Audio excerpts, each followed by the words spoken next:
Republicans have found themselves in an unusual position when it comes to shutdowns, right? They have the unquestionable upper hand in the government funding fight. But the question now is, are they squandering it?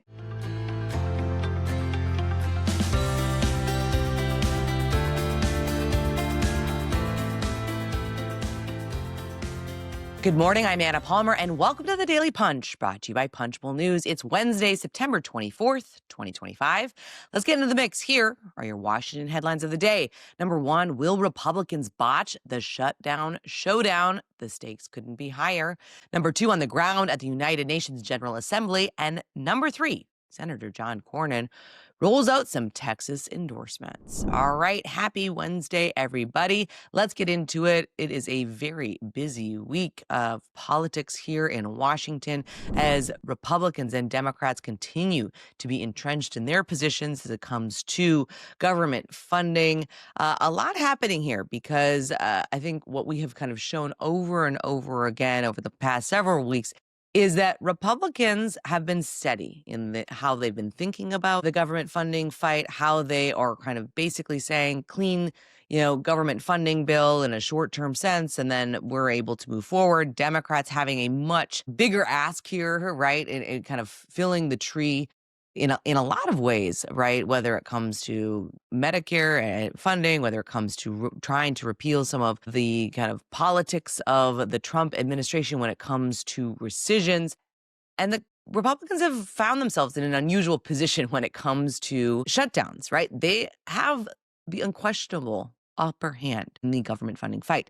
But the question now is, are they squandering it? There's been a string of missteps providing Democrats a boost in the back and forth battle over who would be responsible for a shutdown when federal agencies run out of money in just 7 days. Of course, at the top of that list is President Donald Trump. He on Tuesday abruptly canceled a meeting with Senate Minority Leader Chuck Schumer and House Minority Leader Hakeem Jeffries, giving Democrats an opening to paint him as an indifferent leader to finding the 60 votes he needs to keep the government open. House Democrats are also jumping on Speaker Mike Johnson's decision to keep the House on recess beyond the start of a shutdown as proof that the GOP isn't taking the crisis seriously. So, to be clear, the facts of the debate have not changed. Republicans and the White House want to pass a clean bill to fund the government until November 21st. The House passed a measure on a near party line vote, but the Senate Democrats blocked that. Of course, as I mentioned, Schumer and Jeffries have their own CR that calls for a permanent extension of the Obamacare subsidies, rolling back the huge Medicaid in the one big, beautiful bill cut and restricts the White House's ability to rescind funding. Let's just be clear. Those are big asks by Democrats, right? Like this is kind of their opening salvo. But instead of giving appropriators another 7 weeks to make progress on the fiscal year 2026 spending bills, Democrats are now instigating a fight, and they have the power to do it, of course, because Republicans need 60 votes in the Senate, and the GOP is well short of that threshold. Democrats have the political incentive to push hard, right? I mean, folding now would be, I think, really, really a hard moment for them. Certainly, if you look at the March funding fight where Schumer caved and then really faced a political backlash that he's still having to face, right? Having to kind of figure out how to make sure that the base supports them. This is going to be something that is going to be really interesting because right now you have Democrats using Trump's decision to cancel Thursday's meeting by saying, that he's having a tantrum, he's acting as an angry child. Here's what Schumer said in Brooklyn on Tuesday. Quote, by refusing to even sit down with Democrats, Donald Trump is causing the shutdown. This is a Donald Trump shutdown. Brian Schatz, in line to be the next Democratic whip, said, Trump's about face is a pretty serious blunder that illustrates that Donald Trump doesn't know how to avoid a shutdown because he thinks he's a monarch. And Mr. Jeffries, the New York Democrat who's going to be on flyout day tomorrow, I promise you we will be talking about shutdown politics in our interview with him. He said that Trump chickened out.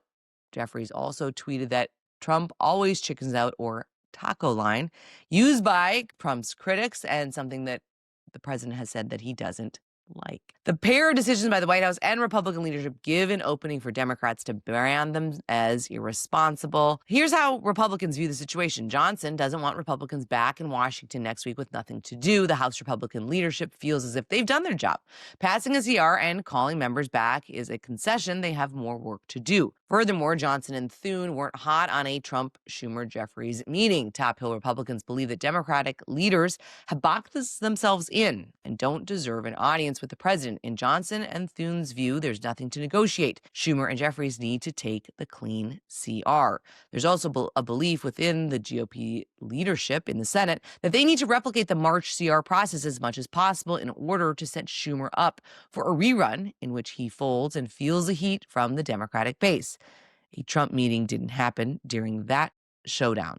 Yet folding here isn't really an option for Schumer or Jeffries. It would be disastrous internal and external politics with very little upside for them or the party. And let's talk about the politics.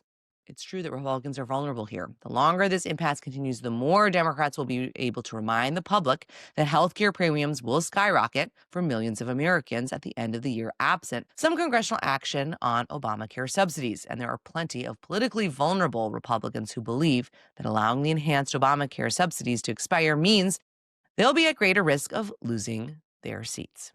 Furthermore, a new Washington Post Ipsos poll had troubling numbers for congressional Republicans, showing that Americans want to elect a Democratic-run Congress as a check on Trump. All things to watch this week as we are continuing our coverage of what is going to happen 7 days from now. Will the government find a way to be funded, or will we be at a shutdown? And then things are going to get really tricky. How do we get out of it? Nobody knows the answers to that right now. All right, let's move to the number 2 story of the morning. Our very own Andrew Desiderio was in New York. The United Nations General Assembly is the only annual gathering that brings together just about every world leader, and in some cases, it's their only time stepping foot on U.S. soil. It's a unique opportunity for members of Congress, too, especially those who travel to foreign capitals frequently on what's known as a CODEL, or congressional delegation. And this week, we partnered at Punchbowl News with the World Economic Forum for a series of interviews with members of Congress, in addition to some sideline chats with other powerful lawmakers. Andrew has a really interesting report. I encourage you to check the full report out in our Punchbowl News AM newsletter, but in particular goes deep on Syria sanctions. He writes, one of the most remarkable moments of the summit so far was a conversation between retired General David Petraeus and Syrian President Ahmed al-Shara, who were once on opposite sides on the war on terror. This divide is at the core of a dispute between the Senate and the House over whether to include in the annual defense policy bill a repeal of the Caesar Act, the economic sanctions imposed during Syria's civil war. So the former al-Qaeda leader whose forces overthrew Bashar al-Assad last year has been making the case to U.S. lawmakers that sanctions should be repealed in order to spur badly needed foreign investment that can help rebuild the war-torn country. So, in a classic fashion, the Senate and the House versions are different. The Senate version of the bill includes a repeal of those sanctions, which the Trump administration supports, but the House's NDAA doesn't. And it's unclear how exactly this issue will be resolved.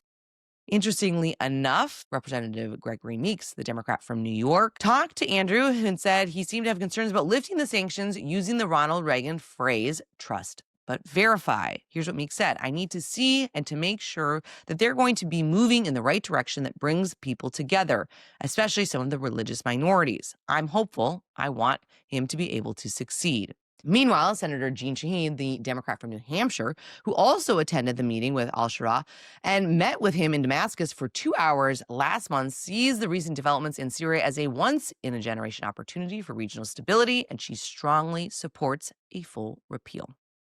Going to be interesting to see how that is worked out in the end of the year.